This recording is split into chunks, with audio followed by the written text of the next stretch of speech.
Today's class is going to cover the 3 common mistakes that I see controllers make.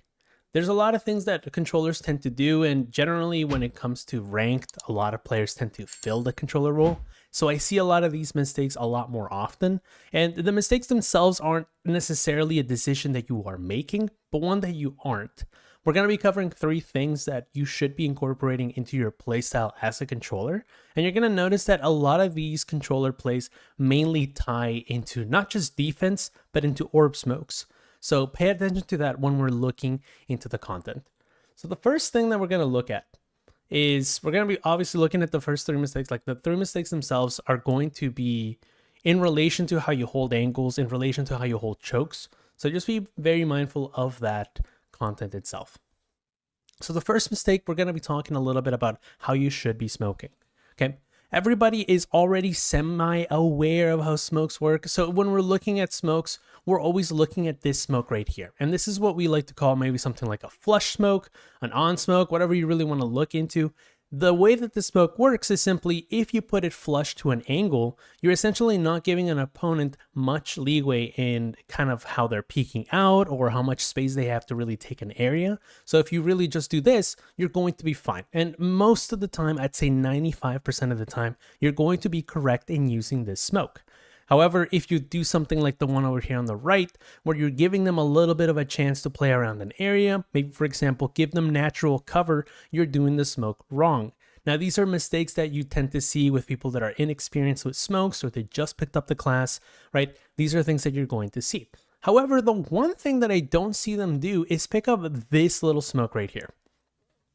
This is what I like to call like kind of an off smoke. Now you can consider this an off smoke yourself, but that's fine. But this one has a little bit of a specialty to it.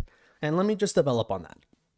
When you are playing, most of the time, since these are the smokes that most players are already expecting, these smokes right here generally tend to be easily, cleared, maybe for example with a dart, maybe a flash. It's really easy for the opponent to just kind of like peek out because it's already expected.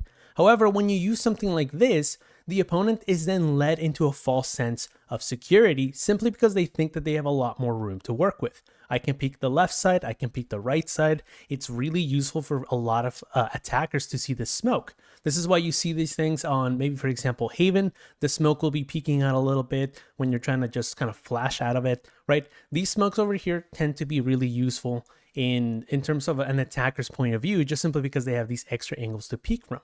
When we're looking at defenders, this smoke is really useful at basically leading them into angles that you already have covered. Now, I know this is really bad and unprofessional of me. I do not remember the game and the pro players that used it, but the way that it worked was simply like this. We had a cross being held by 2 players over here. You can see the cross right there, little X, holding this angle right here. And the way that it worked is simply they had 1 player in the back, maybe 2 players in the back. I don't remember too specific on how it was. They killed all the utility, everything was ready to go, and they saw this opening right here. And the way that it worked is simply the players started basically flushing out of the 2 areas as it was, like we just talked about. And what happened is they didn't really account for somebody playing this angle because the person that went out first was going for switch. And you're going to notice that because of this angle, they can't really see the player that's holding this area on the left, right? So they're only going to be dealing with whoever's playing over here backside, the one that was making noise, and they were able to bait the rest of the team into basically just flushing out and just taking the rest of the space. And this guy right here got like a quadruple kill or something like that. It was kind of insane. So this is one smoke that I want players to start thinking of a little bit more. Think of ways of making the smoke a little bit on the outside. Again, you're going to be right 95% of the time when you use this smoke. But with a team that knows how to use this smoke, you can actually prepare better plays, and you can, instead of falling for the same trick of doing this all of the time, you can instead use it to catch opponents off guard. Again, use them sparingly, but it's something that I wish players did a little bit more often. Okay, communicate with your team, make sure that whoever's playing back here is baiting for that stuff, and make sure that you're always killing that utility. If you're not accounting that utility, that the scouting utility, like Sova, for example, on A, you're going to have a bad time. So just be mindful of that. Mistake number 2 ties a little bit into that same idea with the smoke. Now we talked about how smoking the choke is correct, okay? When an enemy is hitting a site, so for example, this is C right here. So for example, the way that an attacker would smoke this off, if they wanted to have full control of this long area, they would put that on smoke and they would have that control right there, right? So you can see how that smoke might leak out and that gives them an advantage when they're peeking into sight. Now, when we're talking about splitting sight, the same thing might happen when you're playing on defense. You might put that smoke right there, right off the bat. You're trying to help your team hold sight. But the reason this is a mistake is what happens if they're already coming out of sight, or you're late with that smoke, or maybe the smoke is not going to get there on time, right? Maybe they're already throwing flashes and people are coming in. This smoke is not going to do anything. It's not going to do anything in regards to how it's going to prevent any players from, from entering at that point in time. And it's not going to help anyone that's being held, that's holding from back sight, okay? Splitting sight is basically putting a smoke right in the middle and just putting like a little bit of a wall. It's kind of a bandage that essentially works by splitting the half that the attackers have and the half that you have, okay? Splitting sight is a really useful thing that you can use in multiple areas, and it's mainly for defenders to use. And you're gonna notice how a defender over here can have it easier just simply by playing on platform. Maybe they can play back here by where the default is, or maybe they can play inside of the smoke and just wait for the opponents to come in. You can see how this smoke right here might be useful on something like Ascent as well. You can put one right here, and maybe you can play by either Dice or Generator, or you can play inside of the smoke.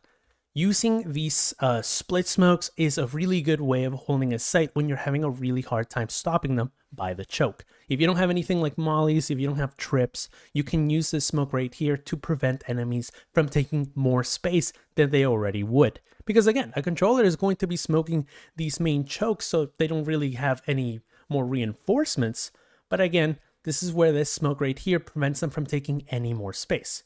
Now on attack, you can flip the script and you can use the exact same thing. However, it is not recommended that you use actual controller smokes to split sight on attack. And that's simply because you're already splitting the sight for them, so you're keeping them back there. The way that you should be looking at splitting sight is by looking at the supportive smokes that your team has. So for example, Cypher is a really good pick. So you can put a smoke right here. This is Sunset, this is B site. And the way that you would put it, maybe you put a cage, maybe your Jet, you put a smoke right here. And the way that it works is it gives your team some breathing room so they can take this area really quickly. And once they're ready to go, once the smokes come down, once everybody's talking, they can use this time to just come inside and then take the second half of sight once everyone has already taken this area right here, right? So when you're playing something like Jet, for example, you would throw a smoke right here, you would split sight for a little bit, smoke comes down, everybody starts taking back sight, right? So do not use main controller smokes on attack when you want to split sight, only on defense, okay? But this is why this is another mistake that I see players not do. This is a mistake that I see people do and not do. So again, don't be throwing the smoke onto the choke when people are already coming in. Okay, make sure you're splitting sight. Make sure you're putting a lot of pressure onto the site that's already being taken, and give your team a little bit more breathing room. The last mistake, this one's an actual mistake that most people are going to relate to, and this is blocking sightlines. Okay, it is most often that the player holding the op is going to encounter this problem, but it happens a lot of the time with other things as well.